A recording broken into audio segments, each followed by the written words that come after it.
आज नरेंद्र मोदी और एनडीए की बड़ी जीत हुई। ओम बिरला 18वीं बार लोकसभा के स्पीकर चुन लिए गए और 10 साल के बाद कांग्रेस को लीडर ऑफ ऑपोजिशन की कुर्सी मिल गई। राहुल गांधी विपक्ष के नेता बन गए। स्पीकर के चुनाव में वोटिंग की नौबत ही नहीं आई। विपक्ष ने ओम बिरला के खिलाफ के सुरेश को मैदान में उतारा था, लेकिन ऐन वक्त पर कदम पीछे खींच लिए, वोट डिवीजन की मांग नहीं की। इसलिए ओम बिरला को ध्वनि मत से, वॉइस वोट से स्पीकर चुन लिया गया। ओम बिरला आजादी के बाद छठे ऐसे स्पीकर हैं जो लगातार दूसरी बार इस कुर्सी पर बैठे हैं। बड़ी बात यह कि स्पीकर के इलेक्शन के दौरान पूरा एनडीए न सिर्फ एकजुट रहा, बल्कि सरकार के कैंडिडेट को जगनमोहन रेड्डी की वाईएसआर कांग्रेस और अकाली दल जैसी पार्टियों ने भी सपोर्ट किया। जबकि इस दौरान इंडिया अलायंस में फूट पड़ गई। तृणमूल कांग्रेस ने दावा किया कि वो डिवीजन चाहती थी, लेकिन प्रोटेम स्पीकर ने डिवीजन की मांग को अनसुना करके लोकसभा के नियमों को तोड़ा। कांग्रेस ने डिवीजन न करवाने का फैसला तृणमूल कांग्रेस से बात के बगैर लिया। कांग्रेस के नेताओं ने कह दिया कि हर पार्टी की अपनी राय है। कांग्रेस से अपना उम्मीदवार उतारकर जो मैसेज देना था दे दिया, लेकिन कांग्रेस तो सर्वसम्मति से स्पीकर के चुनाव की परंपरा को कायम रखना चाहती थी, इसलिए वोटिंग से पीछे हट गई। इंडिया अलायंस में शामिल जेएमएम की महुआ माझी ने कहा कि बहुमत तो सरकार के पास है, हमारे पास नंबर्स नहीं थे, तो फिर हारने के लिए वोटिंग की मांग क्यों करते। विपक्ष की तरफ से इस तरह के तमाम अलग अलग बयान आए। हालांकि आज सभी दलों ने स्पीकर ओम बिरला को सहयोग का वादा किया, लेकिन असलियत में क्या होगा, इसका मुजाहरा भी आज ही कर दिया। राहुल गांधी, अखिलेश यादव, सुप्रिया सुले से लेकर असदुद्दीन ओवैसी तक सबने पहले ही दिन स्पीकर ओम बिरला पर कैसे कैसे कमेंट किए और ओम बिरला ने यह क्यों कहा कि जब स्पीकर खड़ा हो जाए तो बाकी सबको बैठ जाना चाहिए। इस सब की चर्चा करेंगे, लेकिन सबसे पहले आपको बताता हूं कि आज स्पीकर के इलेक्शन के वक्त विपक्षी एकता के दावों की धज्जियां कैसे उड़ गई। विपक्ष के नेता के तौर पर आज लोकसभा में राहुल गांधी का पहला इम्तिहान था। Rahul Gandhi leader of opposition की कुर्सी पर बैठे, पहला दिन था, लेकिन नेता विपक्ष के तौर पर पहला ही दिन राहुल के लिए चैलेंजिंग साबित हुआ। इंडिया अलायंस की यूनिटी तार तार हो गई।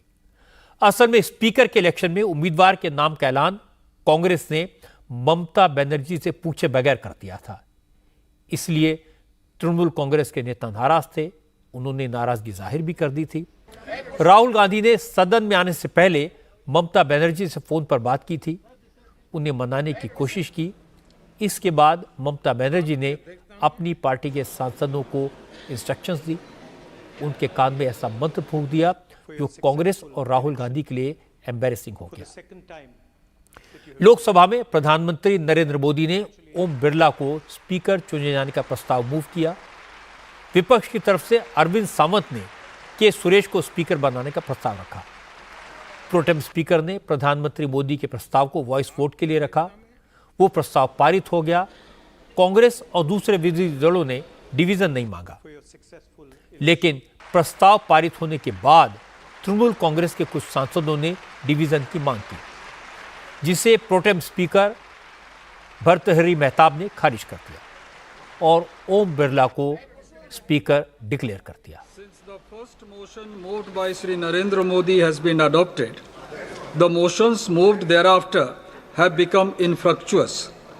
I invite Shri Om Birla to occupy the chair.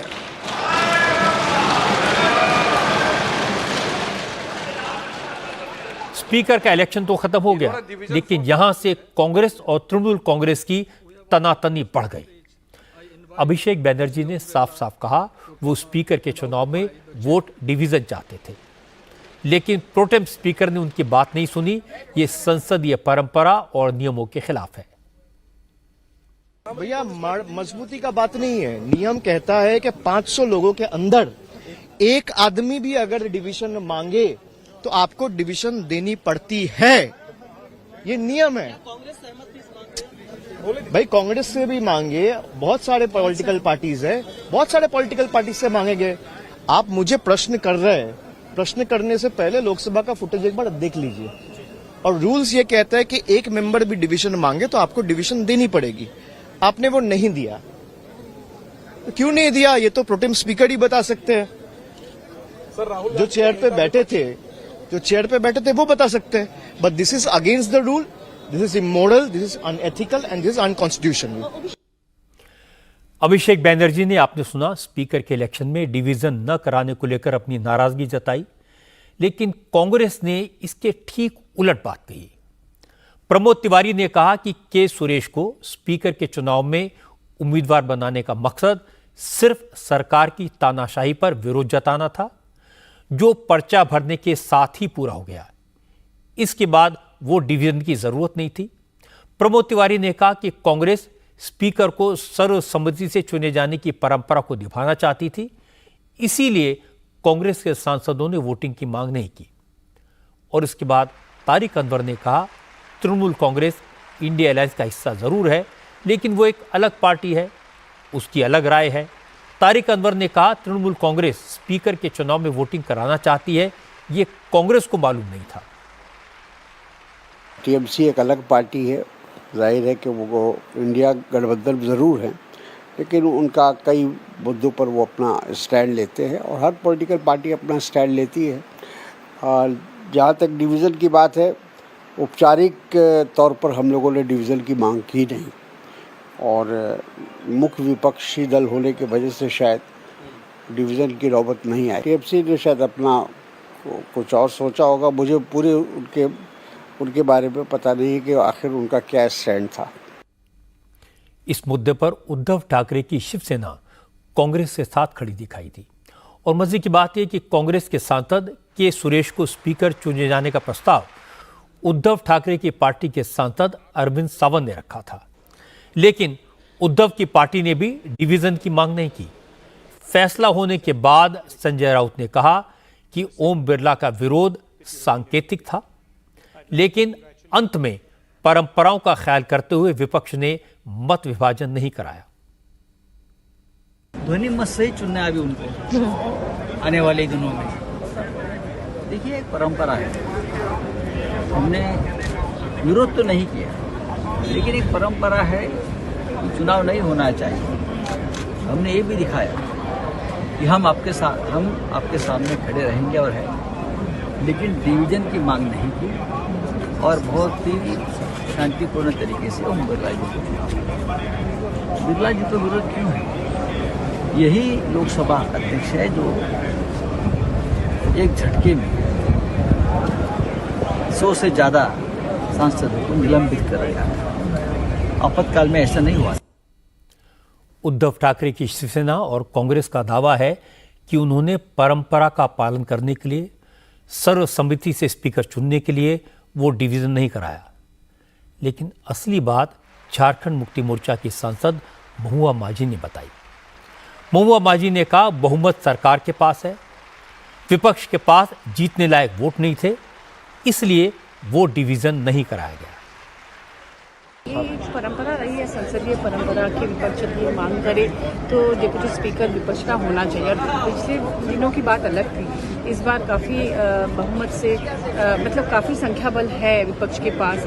ऐसे में विपक्ष की जो मांग है, और देखिए 8 बार के सांसद हैं, उनको ये सम्मान मिलना चाहिए था, जबकि प्रोटेम स्पीकर भी जिनको बनाया गया वो 7 बार के थे।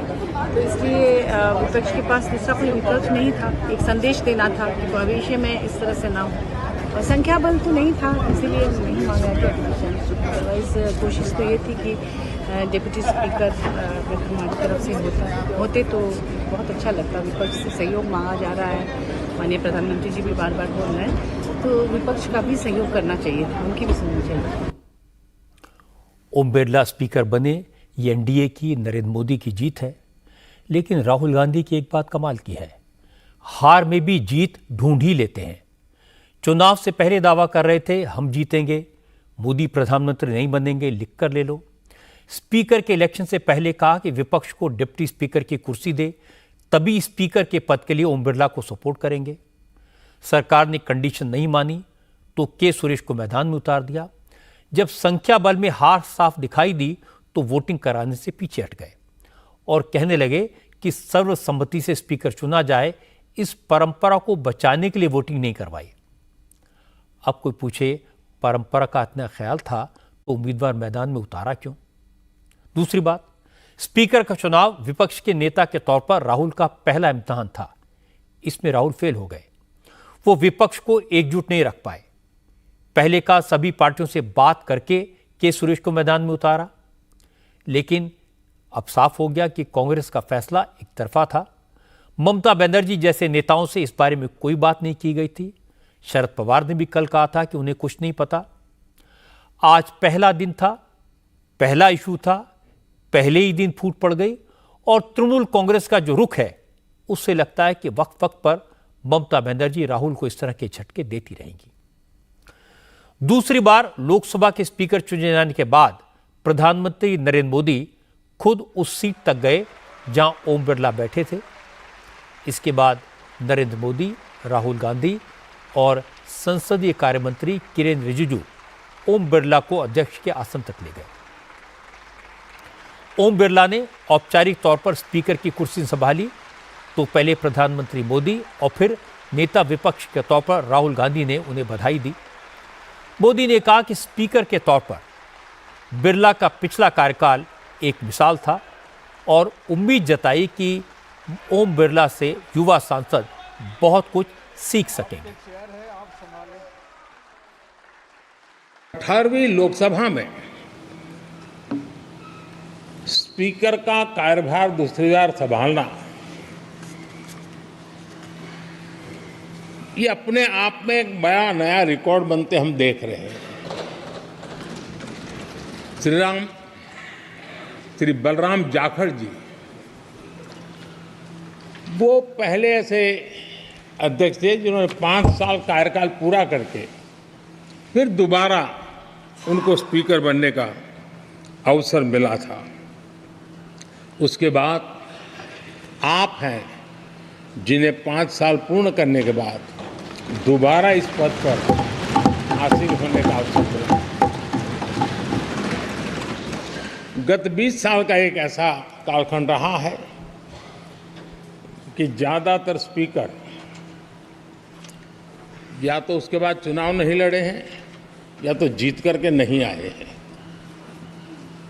आप समझ सकते हैं कि स्पीकर का काम कितना कठिन है कि उसके लिए दोबारा जीतना मुश्किल हो जाता है, लेकिन आप जीत करके आए हैं, इसके लिए एक नया इतिहास आपने गढ़ा। मुझे विश्वास है कि आपकी कार्यशैली एज ए सांसद भी हमारे जो फर्स्ट टाइमर सांसद हैं, हमारे युवा सांसद हैं, उनको जरूर प्रेरणा देगी। राहुल गांधी ने ओम बिरला को बधाई देते वक्त भी विपक्ष की बढ़ी ताकत का एहसास जताने की कोशिश की। राहुल ने कहा इस बार विपक्ष ज्यादा ताकतवर है, ऑपोजिशन के पास पिछली लोकसभा से ज्यादा सांसद हैं, इसलिए स्पीकर को उनको भी बराबर का मौका देना चाहिए। राहुल गांधी ने कहा कि विपक्ष भी देश की जनता की आवाज़ है, इसलिए उम्मीद करते हैं कि स्पीकर विपक्ष की आवाज़ को दबाएंगे नहीं। This house represents the voice of India's people. And you, Speaker Sir, are the final arbiter of that voice. Of course, the government has political power, but the opposition also represents the voice of India's people. And this time, the opposition represents significantly more voice of the Indian people than it did last time.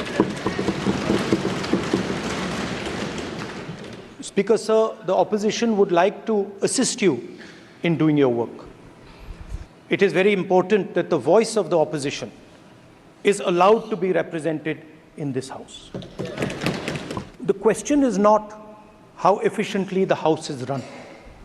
The question is how much of India's voice is being allowed to be heard in this House.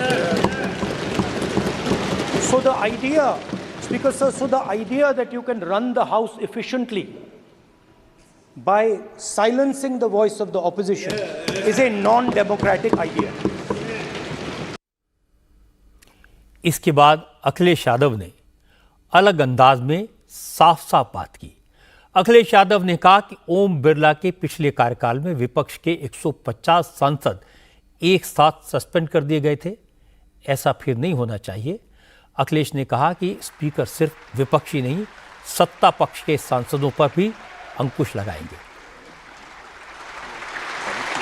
Lok Sabha के अध्यक्ष के रूप में आप हर सांसद और हर दल को बराबरी का मौका और सम्मान देंगे। निष्पक्षता इस महान पद की महान जिम्मेदारी है। आप लोकतांत्रिक न्याय के मुख्य न्यायाधीश की तरह बैठे हैं। हम सबकी आपसे अपेक्षा है कि किसी भी जनप्रतिनिधि की आवाज़ दबाई न जाए और ना ही निष्कासन जैसी कार्रवाई दोबारा सदन की गरिमा को ठेस पहुंचाएं। आपका अंकुश विपक्ष पे तो रहता ही है, लेकिन आपका अंकुश सत्ता पक्ष पे भी रहे। आपके इशारे पर सदन चले, इसका उल्टा ना हो। विरोधी दलों के सांसदों ने बार बार ये दिखाने की कोशिश की जैसे ओम बिरला को बधाई देने के साथ साथ वो उन्हें विपक्ष की बढ़ी हुई ताकत का एहसास करा रहे हैं। हालांकि थोड़ी देर बाद ओम बिरला ने यह दिखा दिया कि वो विपक्ष की जायज़ बात सुनेंगे, लेकिन किसी तरह का हंगामा बर्दाश्त नहीं करेंगे। ओम बिरला के चुनाव के बाद कई पार्टियों के नेता बोलना चाहते थे, वक्त कम था, सबको मौका नहीं मिल पाया, तो कुछ सांसदों ने शोर मचाया। इस पर स्पीकर ओम बिरला नाराज हो गए। उन्होंने खड़े होकर सांसदों को रोका, लेकिन जब वो नहीं माने तो कह दिया कि स्पीकर खड़ा हो जाए तो बाकी सबको बैठ जाना चाहिए। पहला दिन है, पहली बार कह रहा हूं, अगले 5 साल तक ये दोबारा नहीं कहूंगा। हालांकि इसके बाद ओम बिरला ने दूसरे सांसदों को बोलने की परमिशन भी दी। बैठिए। आपको नहीं बुलाया। माननीय सदस्यगण, जब स्पीकर सीट से खड़ा हो जाता है तो मैं माननीय सदस्यों को अवगत कराना चाहता हूं, वह बैठ जाया करें। ये मैं पहली बार कह रहा हूं, मुझे 5 साल कहने का अवसर नहीं मिलना चाहिए। पार्लियामेंट में विरोधी दलों की तकरार अब रोज दिखाई देगी।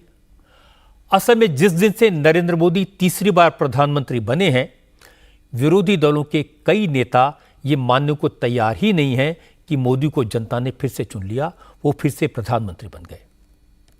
चुनाव के दौरान राहुल गांधी कहते थे, लिख कर ले लो, 4 जून के बाद मोदी देश के प्रधानमंत्री नहीं रहेंगे। चुनाव के नतीजे आए, एनडीए ने मेजॉरिटी हासिल की, लेकिन राहुल गांधी कहते रहे कि देश की जनता ने मोदी को नकार दिया है। फिर विरोधी दलों ने कहा नीतीश कुमार पलट जाएंगे, चंद्रबाबू साथ छोड़ जाएंगे, मोदी सरकार नहीं बना पाएंगे, एनडीए टूट जाएगा। लेकिन जब यह तय हो गया कि मोदी प्रधानमंत्री बनेंगे, एनडीए की सरकार बनेगी, तो कहा गया अब मंत्रालय पर झगड़ा होगा। चंद्रबाबू ने 10 मंत्रालय मांगे हैं, नीतीश कुमार ने डिप्टी पीएम का पद मांगा है, लेकिन ये सब बातें भी बेकार की साबित हुई। फिर कहा गया चंद्रबाबू नायडू स्पीकर की पोस्ट पर अड़ गए हैं। यह बात भी कोरी अफवाह निकली। मोदी की सरकार बन गई, बड़े आराम से बन गई। जिस दिन सरकार बनी तो मल्लिकार्जुन खड़गे ने कहा यह सरकार गलती से बन गई, कभी भी गिर सकती है। लेकिन आज जिस अंदाज में स्पीकर का चुनाव हुआ, उसने इस तरह के बयान देने वालों को करारा जवाब दे दिया। स्पीकर के चुनाव ने साबित कर दिया कि पूरा एनडीए मोदी के साथ है, मोदी की सरकार मजबूत है। और सिर्फ एनडीए नहीं, कम से कम 2 पार्टियां जिन्होंने एनडीए के साथ चुनाव नहीं लड़ा था, वाईएसआर कांग्रेस और अकाली दल ने भी स्पीकर के चुनाव में मोदी को सपोर्ट किया। दूसरी तरफ विरोधी दलों में स्पीकर के लिए वोटिंग के सवाल पर दरार दिखाई दी। और फिर जब इमरजेंसी के खिलाफ प्रस्ताव पास करने की बात आई, तो भी विरोधी दलों में अलग अलग स्वर सुनाई दिए। हुआ यह कि स्पीकर की चेयर पर बैठते ही ओम बिरला ने ऐसा प्रस्ताव मूव किया जिस पर कांग्रेस आग बबूला हो गई। स्पीकर ओम बिरला ने 25 जून 1975 को लगाई गई इमरजेंसी के खिलाफ एक निंदा प्रस्ताव अपनी तरफ से पेश किया। जैसे ही स्पीकर ने यह मोशन पढ़ना शुरू किया तो कांग्रेस के सांसदों ने हंगामा करना शुरू कर दिया। नारेबाजी होने लगी। सवाल उठाया गया कि इमरजेंसी पर यह प्रस्ताव लाने की क्या जरूरत है और स्पीकर क्यों मोशन मूव कर रहे हैं। हालांकि ओम बिरला ने पूरा प्रस्ताव पढ़ा जिसमें इमरजेंसी लगाने के लिए इंदिरा गांधी की सरकार की आलोचना की गई थी। ओम बिरला ने कहा कि इमरजेंसी लगाकर कांग्रेस ने संविधान पर बड़ा प्रहार किया था। इस दौरान लोगों पर जुल्म ढाए गए, उनके अधिकार छीन लिए गए, विपक्षी नेताओं को जेल में डाला गया और जुडिशरी पर भी प्रेशर बनाया गया। ओम बिरला ने कहा कि लोकसभा इमरजेंसी लगाने की निंदा करते हुए उस दौरान जान गंवाने वालों की याद में 2 मिनट का मौन रखेगी। इमरजेंसी के इस काले खंड में कांग्रेस की तानाशाह सरकार के हाथों अपनी जान गंवाने वाले भारत के ऐसे कर्तव्यनिष्ठ और देश में प्रेम करने वाले नागरिकों की स्मृति में हम सब 2 मिनट का मौन रखते हैं।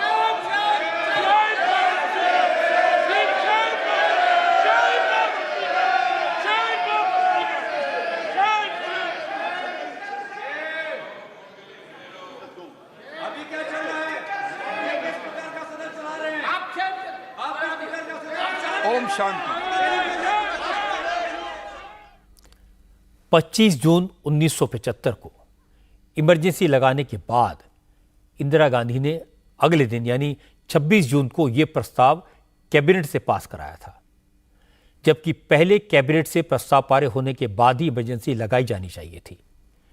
इसीलिए स्पीकर की तरफ से आज के दिन इमरजेंसी के खिलाफ निंदा प्रस्ताव पेश किया गया, ताकि आने वाली पीढ़ियों को लोकतंत्र के इस काले चैप्टर की याद दिलाई जा सके। यह प्रस्ताव पेश करने के लिए प्रधानमंत्री नरेंद्र मोदी ने स्पीकर ओम बिरला की तारीफ की। मोदी ने कहा उन्हें खुशी है कि आज स्पीकर ने कांग्रेस सरकार के जुल्मों की कड़ी निंदा की और देश को यह बताया कि किस तरह इंदिरा सरकार ने लोकतंत्र का गला घोटा था।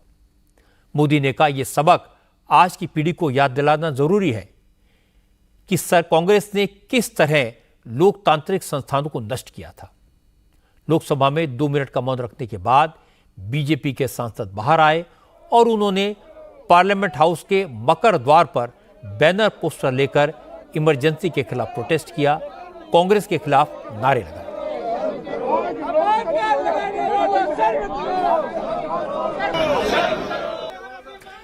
कांग्रेस के लिए बड़ी मुश्किल यह है कि इमरजेंसी के खिलाफ जब स्पीकर ने सदन में निंदा प्रस्ताव रखा, उस वक्त कांग्रेस के साथ दूसरे विरोधी दलों के नेता खड़े नहीं हुए। कांग्रेस के सांसद जोर शोर से इस प्रस्ताव का विरोध कर रहे थे, लेकिन समाजवादी पार्टी, तृणमूल कांग्रेस और डीएमके ने इस मुद्दे पर कांग्रेस का साथ नहीं दिया। लोकसभा में उस वक्त क्या हुआ, इसका पूरा ब्यौरा बीजेपी के सांसद संबित पात्रा ने दिया। संबित ने कहा आज इमरजेंसी को लेकर लोकसभा में राहुल गांधी बिल्कुल अकेले पड़ गए थे और उनका संविधान की कॉपी लेकर दिखाने का नाटक एक्सपोज हो गया। विडंबना देखिए, जैसे ही निंदा प्रस्ताव इमरजेंसी के ऊपर ओम बिरला साहब रखते हैं, तुरंत कांग्रेस के जो सदस्य हैं वो सारे खड़े हो जाते हैं, हो अल्लाह शुरू कर देते हैं कि ये अनडेमोक्रेटिक है, ये उचित नहीं है, काहे का इमरजेंसी, कौन सी इमरजेंसी, हाय हाय तौबा तौबा सब शुरू हो जाती है। वेल के तरफ कांग्रेस के एमपी भागते हैं। मैं पीछे बैठा हुआ था, मैं भी देख रहा था आश्चर्य से कि कांग्रेस के सारे लोग तो भाग रहे हैं, मगर समाजवादी पार्टी के लोग सब बैठे हुए हैं। राहुल गांधी बगल में बैठे हुए हैं और ठीक उनके बगल में अखिलेश यादव बैठे हुए हैं, बीच में टीआर बालू बैठे हुए हैं। राहुल गांधी जी को मैं देख रहा था, राहुल गांधी जी उठे या ना उठे, चिल्लाएं या ना चिल्लाएं, वो एक बार अखिलेश जी को देखे, एक बार अपने लोगों को देखे। सारे लोग उनके खड़े होकर चिल्ला रहे हैं, वो उनको देखे, फिर अखिलेश जी को देखे, फिर टीआर बालू जी उनके बगल में ही है। दादी माँ ने क्या किया था टीआर बालू जी का, तब राहुल जी को याद आ जाए। फिर पीछे देखे तो टीएमसी वाले नजर आए, समाजवादी पार्टी वाले नजर आए। राहुल जी कभी खड़े होने की कोशिश करे, फिर दबा के अपने आप को बैठ जाएं। ये परिस्थिति इंडिया अलायंस की आज जो हुई है पार्लियामेंट के अंदर, ये तभी होती है जब आप अन्यायी होते हैं। जो लोग भारत के संविधान को हाथ में पकड़ करके कल शपथ ले रहे थे और संविधान बचाओ के नारे लगा रहे थे, आज वो असमंजस में दिख रहे थे। जब समाजवादी पार्टी के लोग उनका साथ नहीं दे रहे थे, टीएमसी के कार्यकर्ता और सांसद उनका साथ नहीं दे रहे थे, ये परिस्थिति आज सदन के अंदर देखने वाली थी। लोकसभा में इमरजेंसी के खिलाफ निंदा प्रस्ताव के विरोध में समाजवादी पार्टी ने कांग्रेस का खुलकर साथ नहीं दिया और सदन के बाहर भी अखिलेश यादव इस मुद्दे पर बोलने से बचते रहे। अखिलेश ने कहा वो आपातकाल पर क्यों बोलें। फिर वो फैजाबाद से अपने सांसद अवधेश प्रताप को आगे ले आए और कहा कि अवधेश प्रसाद उनके राजा अयोध्या हैं। इसके बाद अखिलेश ने कहा कि समाजवादी पार्टी की सरकार तो इमरजेंसी में जेल जाने वालों को पेंशन देती थी, बीजेपी ने तो पेंशन बढ़ाई नहीं। अब अगर बीजेपी इमरजेंसी में जेल जाने वालों के पेंशन बढ़ाए तभी वो कुछ बोलेंगे। इमरजेंसी कुछ नहीं, इमरजेंसी क्यों बोलूंगा मैं, अभी कुछ नहीं बोलूंगा। रुके, अभी कुछ नहीं बोलूंगा मैं। ये तमाम बीजेपी के लोगों ने जो आज किया है वो दिखावा किया है। ऐसा नहीं कि केवल उस समय वही जेल गए हों। समाजवादी नेता और समाजवादी उस समय के जितने जनता पार्टी या तमाम नेताओं ने भी उस समय को देखा, लेकिन हम पीछे मुड़ के कितना देखें, हम पास्ट को कितना देखें, भविष्य हमारे सामने क्या है। और ये इतने आज हम लोगों के साथ कह रहे हैं जो समाजवादियों ने कभी उनको सम्मान दिया था, रक्षक सम्मान, लोकतंत्र रक्षक सेनानी, आइए लोकतंत्र रक्षक सेनानी, ये खड़े हमारे साथ अवधेश जी, राजा अयोध्या। पहले बीजेपी से 1 लाख रुपए करवाइए लोकतंत्र सेनानियों के लिए, तब हमसे पूछने आइए। आज संसद में आपातकाल पर 2 मिनट के मौन ने बहुत सारी यादें ताजा करा दी। इमरजेंसी के दौरान कैसे संविधान, न्यायपालिका और मीडिया को कुचला गया, लोगों पर जिस तरह के जुल्म हुए, उसकी कहानियां याद करके आज भी रोंगटे खड़े हो जाते हैं। 1,40,000 लोगों को जेल में डाल दिया गया, हजारों लोगों को टॉर्चर किया गया, कितने परिवार तबाह हो गए, 60 लाख लोगों की जबरन नसबंदी करा दी गई। चारों तरफ डर और खौफ का माहौल था, क्योंकि खबरों पर पाबंदी थी तो हर रोज अफवाहें उड़ती थी। जब हम जेल में थे तो कभी खबर मिलती थी कि हम सब लोगों को साइबेरिया भेज दिया जाएगा। एक दिन खबर आई कि सारे विरोधी नेताओं को एक शिप में भरकर समंदर में डुबो दिया जाएगा। जब पूरी दुनिया में भारत की बदनामी हुई, इंदिरा जी को डिक्टेटर कहा जाने लगा, तब उन्होंने अचानक इमरजेंसी हटाई, चुनाव कराने का ऐलान कर दिया। इंदिरा जी को लगता था कि 2 साल से किसी ने विरोधी दलों की आवाज नहीं सुनी, विरोधी दलों के नेताओं की शक्ल नहीं देखी।